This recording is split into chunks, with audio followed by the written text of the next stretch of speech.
Барлықтарыңызға сәлем қыздар, бүгін сіздерге тестасы 3 ақ заттан тұратын үй жағдайында дәл мейрамханадағыдай пицца дайындап көрсетемін.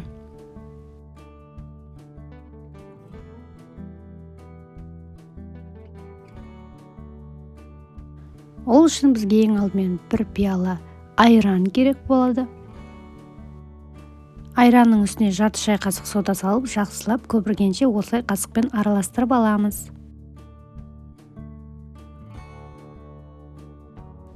Сосын оның үстіне жарты пиала сұйық майымызды құйып, тағы да жақсылап араластырамыз.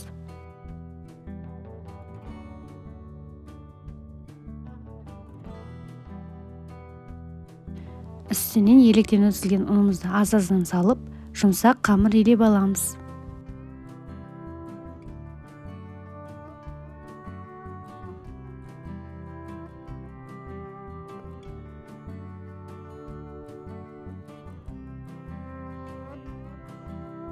Міне осымен қамырымыз дайын.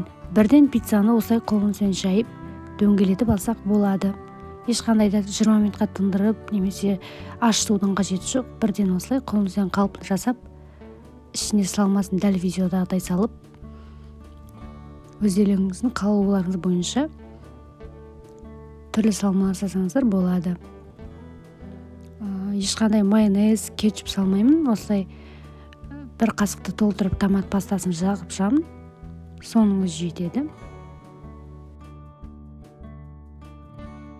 Сосын ең астына аздап сырдан осылай терканы өткізіп жіберемін.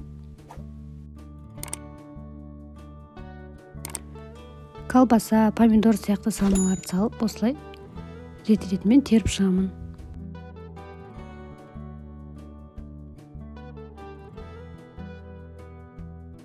Салмаларын салып болған соң 20-25 минутқа 220 градус қызып тұрған пеште пісіріп аламыз.